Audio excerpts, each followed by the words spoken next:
Hello दोस्तों, नमस्कार। मैं हूं भूपेंद्र कुमार। आप सभी को मेरे क्लास एमजीसी में आपको स्वागत है फ्रेंड्स।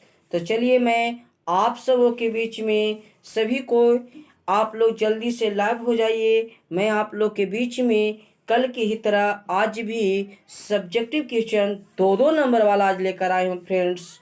तो आप सभी, मुझे आशा हुआ कि सभी बढ़िया होंगे। तो चलिए एक एक प्रश्नों को हल करेंगे। तो पहला प्रश्न है फ्रेंड्स, स्वर्णिम चतुर्भुज किसे कहते हैं?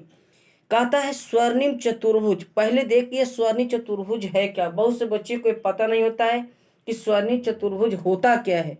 जो मार्ग होती है उसी को स्वर्णिम चतुर्भुज कहते हैं, यानी कि यह सड़क से संबंधित चीज है। यानी स्वर्णिम चतुर्भुज जो है वो सड़कों से संबंधित है। अब वो सड़क कौन है?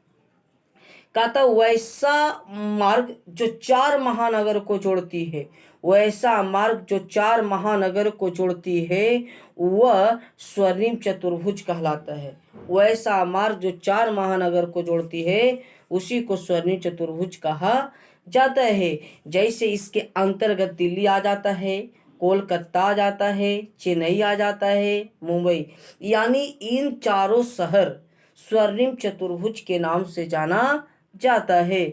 चलिए फ्रेंड्स क्वेश्चन नंबर नेक्स्ट देख लेते हैं। क्वेश्चन नंबर नेक्स्ट है, कहता है हड़प्पा सभ्यता की 5 नगर का नाम बताइए। यानी हड़प्पा एक सभ्यता जिसको सिंधु घाटी सभ्यता भी कहते थे। इसके 5 नगर निम्न हैं। जैसे मोहनजोदड़ो पहला हो गया, कालीबंगा हो गया, धौलावीरा हो गया, राखीगढ़ हो गया, बनवाली हो गया। इस तरह से आपको हर एग्जाम में 5 गो या 4 गो लिखने के लिए देगा ही। तो हड़प्पा सभ्यता की 5 नगर कौन कौन है? आपको याद हो गया, मोहनजोदड़ो, कालीबंगा, धौलावीरा, राखीगढ़ तथा बनवाली। चलिए क्वेश्चन नंबर नेक्स्ट देख लेते हैं। कहता 4 पूर्वी पतन का नाम बताएं।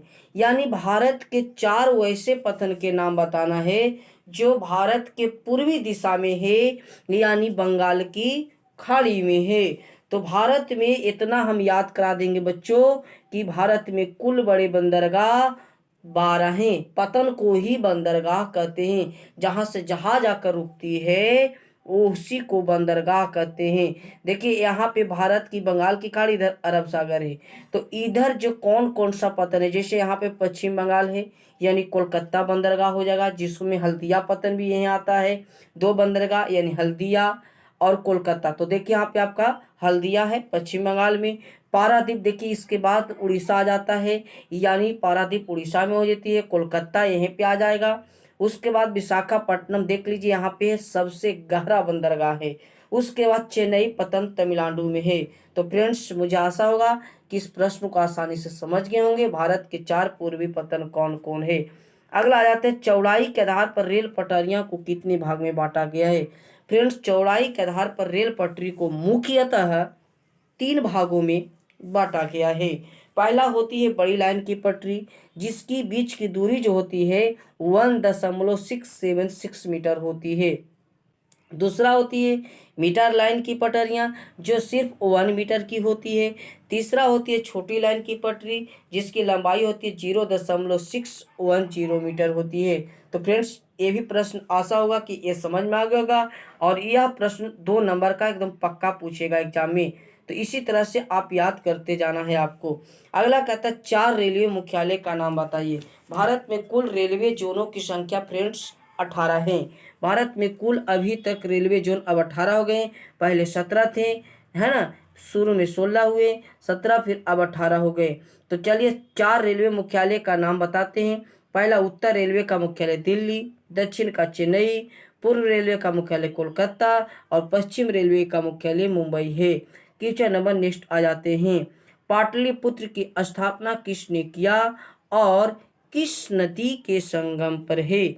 फ्रेंड्स पाटलिपुत्र, देखिए इस वर्ष की क्वेश्चन बहुत इंपॉर्टेंट है, पूछा गया है कि पाटलिपुत्र के संस्थापक कौन था, तो आंसर हो जाएगा उदयन। बहुत से बच्चों ने गलत मार दिया। और ये भी प्रश्न पूछा है कि गंगा पाटलिपुत्र किस नदी के संगम पर था, तो गंगा, गंडक, पुनपुन तथा सोन के संगम पर स्थित था।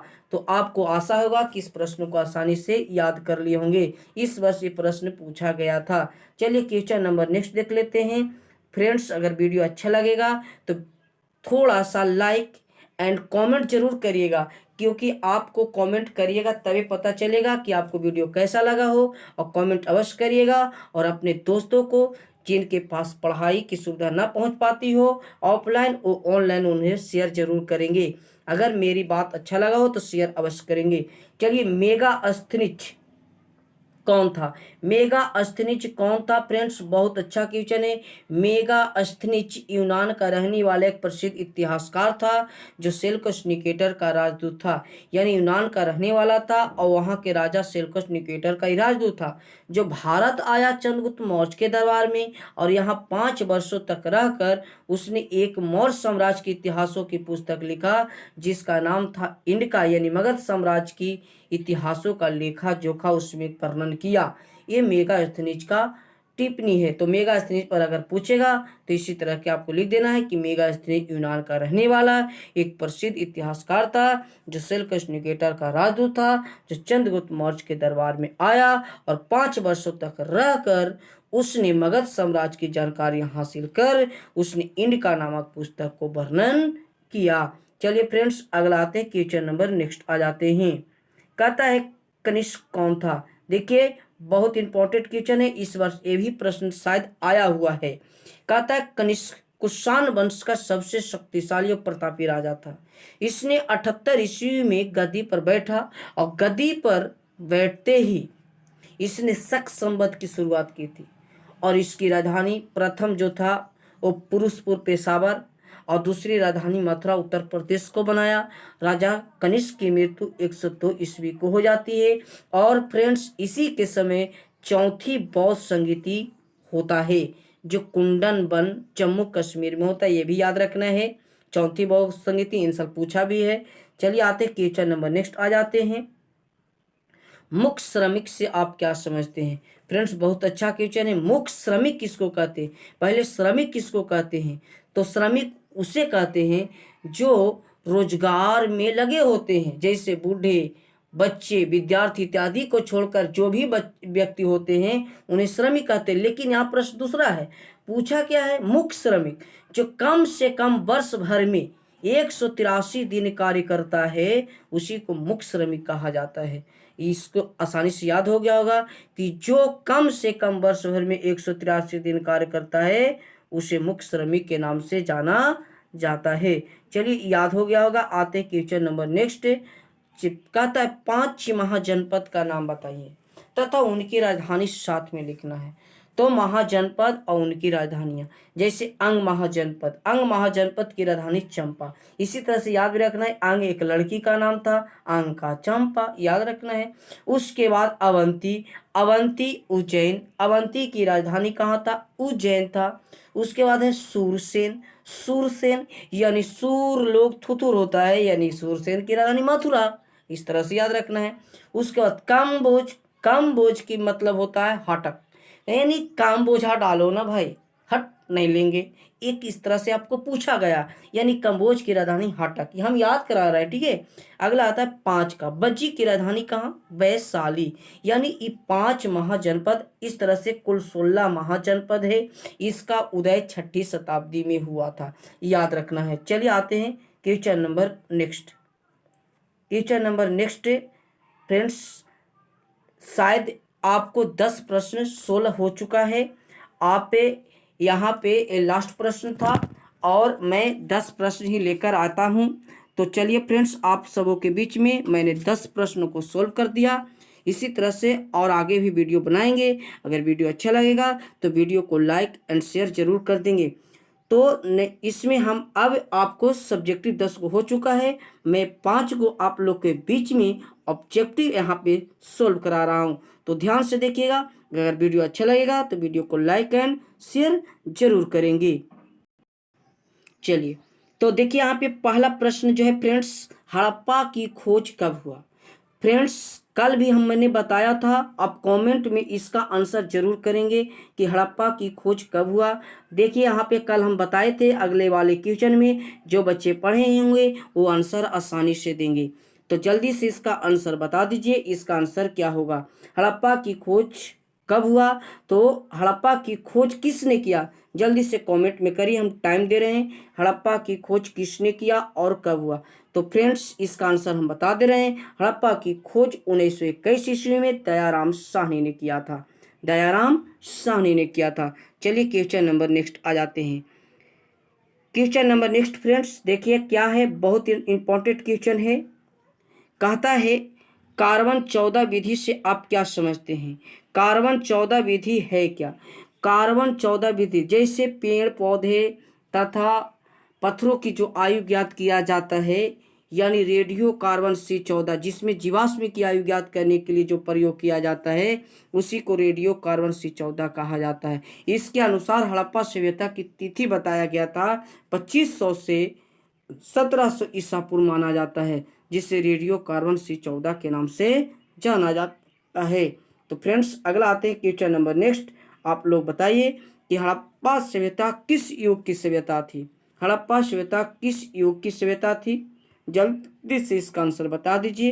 हड़प्पा सभ्यता किस युग की सभ्यता थी, तो आंसर हो जाएगा हड़प्पा सभ्यता कांस्य युग की सभ्यता थी।